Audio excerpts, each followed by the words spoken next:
সাংবিধানিক কাউন্সিল গঠনের কোনো বাস্তবতা বা সম্ভাবনা নেই, এটা সুদৃঢ়। কারণ আমাদের সংবিধানের কোনো অস্তিত্বই নেই। সংবিধানের ৭০ অনুচ্ছেদ যেটা কথা বলা হচ্ছে না, মঞ্জু ভাই ক্ষমা চাই, সংবিধানের ৭০ অনুচ্ছেদ মূলত ফ্লোর ক্রসিং সংক্রান্ত।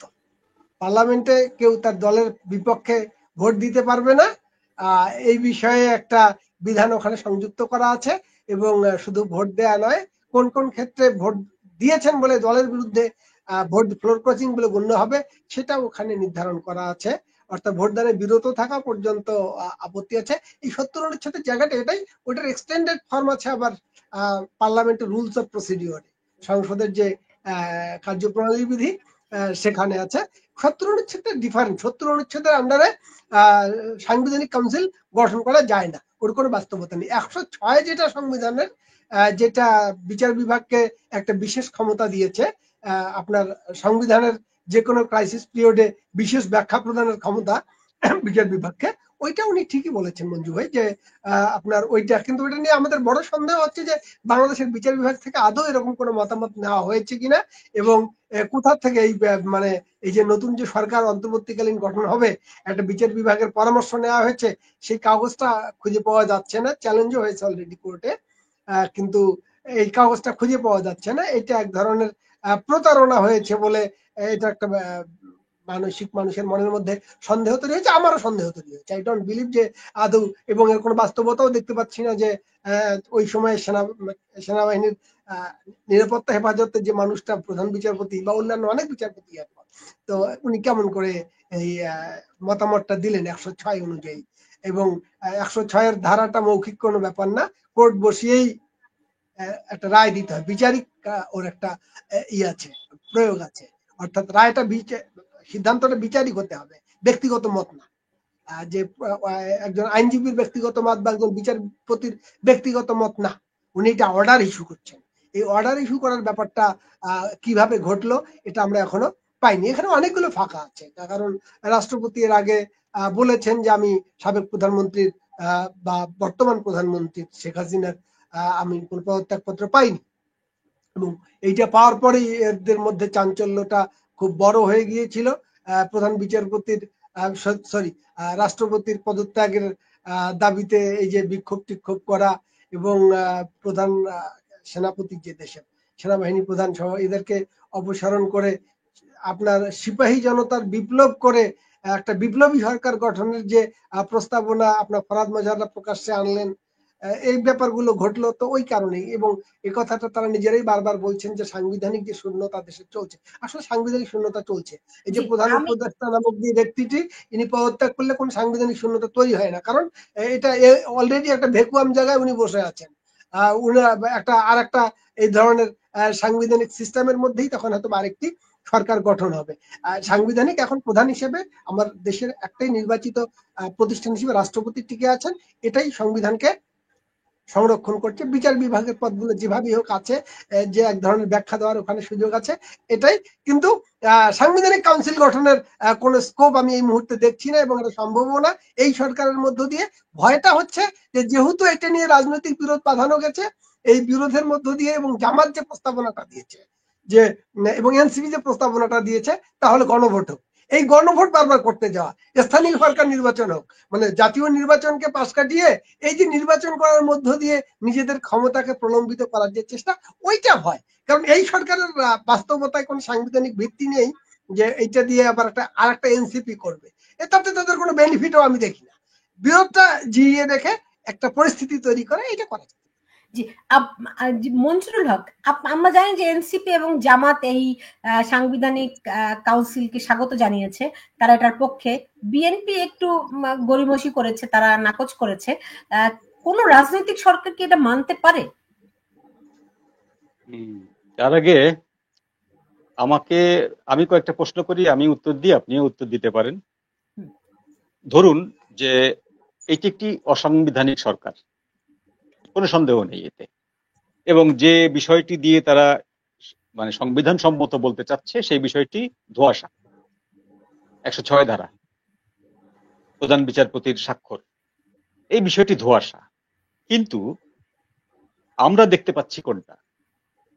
আমরা দেখতে পাচ্ছি দেশের বিজ্ঞ শত শত ব্যারিস্টার আছেন, শত শত প্রবীণ আইনজীবী আছেন, প্রধান বিচারপতি আছেন, সুপ্রিম কোর্টের আপনার আপিলেট ডিভিশনের প্রচুর অভিজ্ঞ বিচারপতিরা আছেন। কেউ কি চ্যালেঞ্জ করেছেন? অফিসিয়ালি করেননি। প্রেসিডেন্ট শাহাবুদ্দিন সাহেবকে, প্রেসিডেন্টকে, বাংলাদেশের যেই হোক প্রেসিডেন্ট, তাকে বিধিবদ্ধ আইনে মহামান্য বলতে হয়। এটি আইন আইন আইন দিয়ে সিদ্ধ করা একটি আইন সিদ্ধ বিষয় হচ্ছে তাকে তার নাম উচ্চারণ করার আগে মহামান্য বলতে হয়। তো আমরা কি দেখিনি যে তার ডাকনাম দিয়ে, টুপ্পু দিয়ে খুব বাজে বাজে কথা বলতে?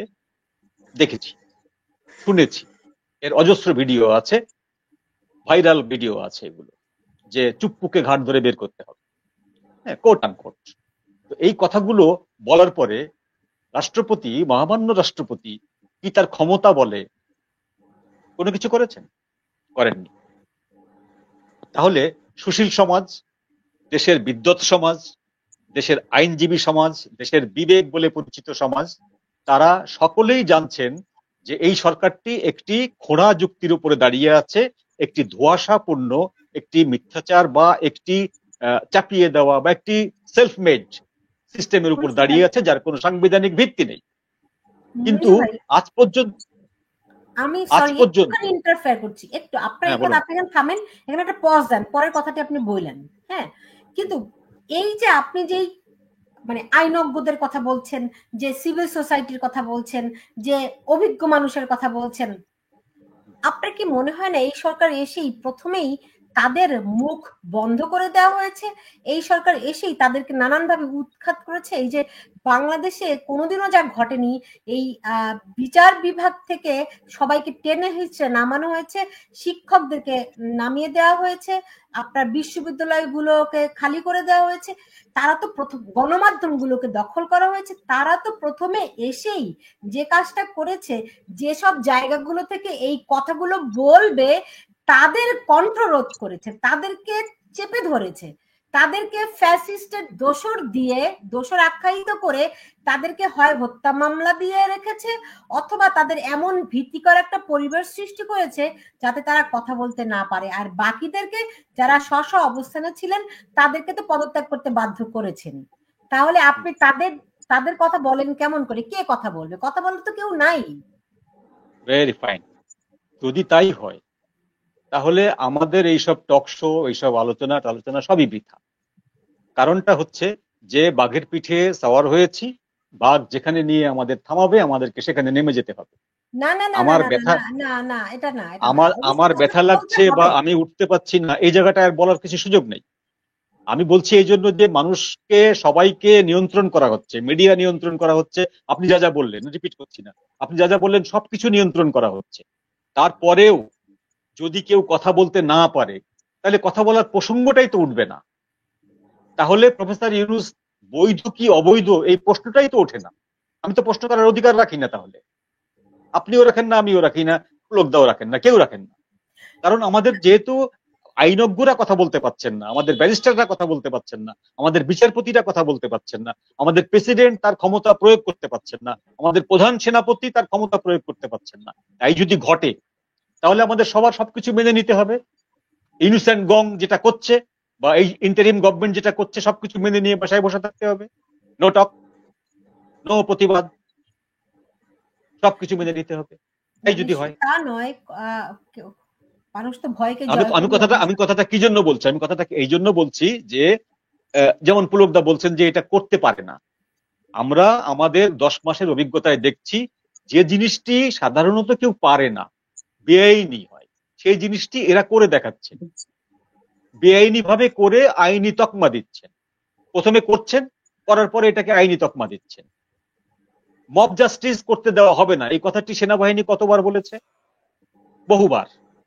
সর্বশেষ আমরা জানি মে মাসে চূড়ান্ত ভাবে বলা হয়েছে আর একদিনের জন্য কোনো মব ভায়োলেন্স করতে দেওয়া হবে না। কিন্তু এপ্রিল মাসের পর কি এই জুন মাসের আজকে 19 তারিখ মব ভায়োলেন্স হয়নি? একাধিক জায়গায় হয়েছে, গ্রেপ্তারও হয়েছে।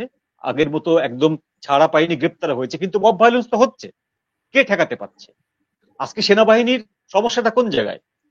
আজকে সেনাবাহিনী প্রতি 3 মাস পর পর তাদের একটা নর্মাল ড্রিল করে, সামরিক প্রশিক্ষণ নেয়, বিভিন্ন জায়গায় সামরিক প্রশিক্ষণ নেয়। সেই প্রশিক্ষণগুলো বন্ধ হয়ে গেছে এই পুলিশি দায়িত্ব পালন করার জন্য। এই যে সেনাবাহিনী সারা দেশে যে পুলিশি দায়িত্ব পালন করছে ম্যাজিস্ট্রেসি পাওয়ার নিয়ে, সেই জন্য সেনাবাহিনীর যে নর্মাল কর্মকাণ্ডগুলো, স্বাভাবিক কর্মকাণ্ডগুলো, তাদের উৎকর্ষতা বৃদ্ধির যে কর্মকাণ্ড, সেটা তারা করতে পারছে না। যেটা বলছিলাম যে প্রেসিডেন্ট থেকে শুরু করে প্রধান বিচারপতি থেকে শুরু করে দেশের যারা গণ্যমান্য ব্যক্তি আছেন, তারা কেউই কিন্তু এই অন্যায়গুলোর বিরুদ্ধে কোনো রিট করেননি। এক ভদ্রলোক রিট করেছিলেন, মোখলেসুর রহমান বা কি নামটা আমি এই মুহূর্তে মনে করতে পারছি না। তিনি রিট করার পরে, তিনি রিট মানে কি, ওই কাগজপত্রগুলো চেয়ে দাবি করেছিলেন, কাগজপত্রগুলো চেয়ে একটি মামলা রুজু করেছিলেন। কাগজপত্রগুলো এই তারিখের ভিতরে না দিলে আমরা এর বিরুদ্ধে রিট করব বলেছিলেন, কিন্তু এরপরে উনি আর রিট করেননি। উনি অনেক শোতে এসে অনেক কথা বলেছেন বিচারপতি, এই অ্যাডভোকেট সাহেব, কিন্তু উনি কেন রিট করেননি এই প্রশ্নের কিন্তু উত্তর দেননি। ওনাকে কে ঠেকালো রিট করার জন্য? তো আজকে যে বিচারপতিদেরকে যে অপমান করা হয়েছে, স্কুলের শিক্ষকদেরকে, ভার্সিটির শিক্ষকদেরকে অপমান করা হয়েছে, কোন একটি ভার্সিটির শিক্ষক, কোন একটি স্কুলের শিক্ষক কি আদালতের শরণাপন্ন হয়েছে? হয়নি। সব মেনে নিচ্ছে। তো ওরা যদি সব মেনে নিতে পারে, সুশীল সমাজ, বিদ্বৎ সমাজ বা ইন্টেলেকচুয়াল সোসাইটি, তাহলে আমি আপনি কে? আমি আপনি হচ্ছে আম জনগণ। মেনে নেওয়া বলছেন, মেনে নেওয়া নয়, মানুষ অসহায় বোধ করছে, কি করবে, কোথায় যাবে, আইনের আশ্রয় নেওয়ার মতো অসহায় বোধ করাটাই তো হচ্ছে মেনে নেওয়া, বাধ্য হয়ে মেনে নেওয়া। অর্থাৎ আমি জানি যে আমি না মেনে নিলে আমি মরে পড়ে থাকতে পারি রাস্তায়, আমি না মেনে নিলে আমার জেল হতে পারে, আমাকে গ্রেপ্তার করে নিয়ে যেতে পারে, আমাকে না পেলে আমার স্ত্রীকে নিয়ে যাবে, আমার বাচ্চাদেরকে নিয়ে যেতে পারে, আমার বাবাকে নিয়ে যেতে পারে, তাই না? তো এই যে যে একটা ভায়োলেন্স ক্রিয়েশন করা হয়েছে, একটা ভীতির সৃষ্টি করা হয়েছে, সেই ভীতির ভিতরে সবাই আমরা চুপ হয়ে গেছি। তো যেখানে ইন্টেলেকচুয়াল সোসাইটি চুপ হয়ে গেছে দেশের, সেখানে আমাদের মতো সাধারণ মানুষ যারা আছে, তাদের তো কোনো ক্ষমতাই নেই কিছু করার। সুতরাং তারা যেটি আইন নয় সেটিও তারা আইন হিসাবে রূপ দিতে পারে, আর যেটি আইন সেটা তো আছেই। তো আমরা পারবে না, প্রফেসর ইউনূস এটা করতে পারবে না, এই কথাটা আমি আর বিশ্বাস করি না। আমি বিশ্বাস করি হ্যাঁ পারবে, কারণ বাংলাদেশে এমন একটি নিয়ম এখন চালু হয়েছে, যাহা পৃথিবীতে ঘটে না তাহা এখানে ঘটিতে পারে এবং ঘটিতেছে, চোখের সামনে ঘটিতেছে, অবাক হওয়ার কিছু নেই। এই যে আপনি ঠিকই বলেছেন, এখানে সেলিনা পারভিন নামে একজন একটা মন্তব্য করেছেন, খুব মানে এইটাই মনে হয় বাংলাদেশের বাস্তবতা। তিনি বলছেন যে আমি 3 সন্তানের মা, আমার 3টি মেয়ে আছে, আমি দেখি কিভাবে তারা তরুণ প্রজন্মের মেরুদণ্ড ভেঙে দিচ্ছে। এভাবে চললে বাংলাদেশের যুবকরা আর বিশ্বের সঙ্গে প্রতিযোগিতা করতে পারবে না, এটাই নির্মম সত্য। আমি কিন্তু বিভিন্ন জায়গা থেকে এই কথাটি শুনতে পাই। আমি শেষ করব, এটি বাংলাদেশের জন্য খুবই দুঃখজনক যে আসলেই তরুণ সমাজকে কিভাবে তারা স্কুলে যায় না, মানে পড়ালেখা থেকে সম্পূর্ণ বিচ্ছিন্ন। এখন এই জুলাই সনদ কি তারা আসলেই করতে পারবে? পুলক ঘটক। আপা, আপনার সাংবিধানিক ভাবে অনেক কিছু করার কোনো স্কোপ নেই। সংবিধানকে দূরে রেখে যা কিছু হওয়ার হচ্ছে, সিস্টেমকে, রাষ্ট্র যেভাবে চলে সেই রাষ্ট্রীয় সিস্টেমের বাইরে গিয়ে অনেক উল্টোপাল্টা ঘটনা ঘটছে, তো কোনো সন্দেহ নেই। এবং দেশের বড় অংশকে, মেধাবী অংশকে দূরে রেখে সিদ্ধান্তগুলো গ্রহণ করা হচ্ছে, এটাও কোনো সন্দেহ নেই। আপনাকে একটা সাধারণ উদাহরণ দেই যে আমি নিয়মিত টক শোতে আসা মানুষ না, কিন্তু আপনার এখানে এই যে আমি কথা বলছি, একজন আনাড়ি মানুষ, লোক কই আপনার এখানে ডাকার মতো? প্রতিনিয়ত নিত্য নতুন অনেক মানুষ যে এসে সাহস করে কথা বলবে, সেটা তো আসলে সেভাবে নেই। আচ্ছা, ফরমাল যে সাহস করছেন, এই যে মঞ্জুরুল হক ভাই সাহস করছেন, এই কয়েকজন মানুষ আমি দেখেছি। আমি তো শুনেন, সবাই তো শুনেন, সবাই স্রোতে হাঁটতে পারে, স্রোত সবাই সৃষ্টি করতে পারে না। আপনারা সেই মানুষ যারা স্রোত সৃষ্টি করছেন। আচ্ছা, আপনার আমি জায়গাটা বলবো, আমাকে এসে কথা বলতে হচ্ছে তবুও কোথাও ইন্টারনেটে এসে, ইন্টারনেটের একটা প্রযুক্তি যেখানে আমাকে স্কোপটা দিয়েছে যে আমি যেভাবে হোক আমাকে হয় মেরে ফেলে আমাকে মুখ বন্ধ করবে বেঁধে রেখে, অথবা আমি কোনো না কথা বলবো, এই সুযোগ আমি নিচ্ছি। অর্থাৎ আমি টোটাল ঝুঁকি নিয়ে এসে কথা বলছি। একটি স্বাভাবিক পরিবেশ না যে আমি, অর্থাৎ আমাকে কিন্তু ডাকছে না বাংলাদেশের যে মিডিয়াগুলো। আমি তো এই সংবাদপত্রের একজন মানুষ, বাংলাদেশ ফেডারেল সাংবাদিক জয়েন্ট সেক্রেটারি দায়িত্ব পালন করেছি, অনেক দায়িত্ব পালন করেছি, আমি সাংবাদিকদের অবস্থাটা জানি। আমি একটা নাম বলি, ধর মঞ্জুর হাসান বুলবুল, খুব চমৎকার বলতে পারেন, মঞ্জুর হাসান বুলবুল কোন টক শোতে তাকে ডাকা হচ্ছে না, তার কোনো বলার স্বাধীনতাটা এই মুহূর্তে নেই যে এই পক্ষে একটা মত থাকতে পারে। মঞ্জু ভাই বা বুলবুল ভাইয়ের বিরুদ্ধে অনেকগুলো মামলা আছে। ধরুন ইকবাল সোহান চৌধুরীর কথা বলি, বা যারা আমরা দেখতাম যে যে মানুষগুলো খুবই চমৎকার বলতে পারে, অনেক মানুষ আছে এমন। একদম এটা তখন বললাম আপনি নাম বললেন না, ধরেন আপনি তো নাম বলছেনই, মাসুদ কামাল বলছেন, এম এ আজিজ ভাই বলছেন, আপনার আচ্ছা এই কথাটা আমি শেষ করি। আচ্ছা এই যে এটা আজিজ ভাই খুব চমৎকার করে বলছে, আগেও বলতেন। পুরাতন যে মানুষগুলো বলার মধ্যে ফেডারেল সাংবাদিক ইউনিয়নের সাবেক মহাসচিব, বিএনপি ফোরামের যেটা একজন নেতা, ওইটা আছে, ওনার এবিলিটি আছে, ওনার রাজনৈতিক দল ওনাকে সেই ব্যাকিংটা দিচ্ছে। আজিজ ভাই সাহস করে আমি দেখছি কিছু কথা বলতে পারছেন। কিন্তু আপনার ধরুন ৭১ টিভির কথা, যে মানুষ যে প্রতিষ্ঠানটাতে এই যে শাকিল ভাই জেলে, ফারজানা রূপা জেলে, নবনীতেরা ওখানে টকশো গুলো করতো, একটা করে টকশোতে একটা নিউজ উঠে আসতো। আপনি দেখেন তো যে ওখানে যদি সরকার সমর্থিত মানুষ, সরি, যদি সরকার সমর্থিত ২-৪ জন ভাষ্যকার ওখানে আসেন, সরকারের বিপক্ষে সমালোচক একাধিক সে অনুষ্ঠানগুলোতে থাকতো। মুক্তিযুদ্ধের পক্ষ বিপক্ষ যা কিছুই বলেন না কেন, সবাইকে নিয়ে এই মিডিয়াগুলো একটি প্রাণবন্ত টকশো করতো। সকল মিডিয়ায় টকশো গুলো বন্ধ করে দেওয়া হয়েছে, হচ্ছে টকশো, সেটা হচ্ছে সবাইকে বলতে হবে হিরোকে রাজা ভগবান, ইউনুস ভগবান। এইটা যারা বলবে শুধু তাদেরকে ডাকা হচ্ছে, জামাত ভগবান, বিএনপি ভগবান যারা বলবে বা বিএনপি সমর্থক তাদেরকে। আপনার মুক্তিযুদ্ধের পক্ষের টোটাল বুদ্ধিবৃত্তিকে আলোচনার জায়গা থেকে সরিয়ে দেওয়া হয়েছে। মিডিয়াতে সেই স্কোপটা নেই। এরা যে সাহস করে সে বলবে কি বলবে না সেটা পরের কথা। মিডিয়া ডাকছে না, আমাকে ডাকছে না, মঞ্জু ভাইকেও ডাকছে বলে আমি মনে করি, আমি জানি না যে আসলে ডাকছি কিনা, মনে হয় না। বা আমি বাকি যে মানুষগুলো বলার মতো দক্ষ যারা আমরা দেখে আপনি তো বললেনই তাদেরকেই ডাকবে যারা বলবে হিরো রাজা ভগবান। আমরা ইন্টারনেটে এসে এই এতটুকু স্কোপ নিচ্ছি, আমরা কিছু কিছু মানুষ সাহস করে কথা বলছি, ফেসবুকে লিখছি, এবং সেটা সমগ্র ঝুঁকি নিয়ে।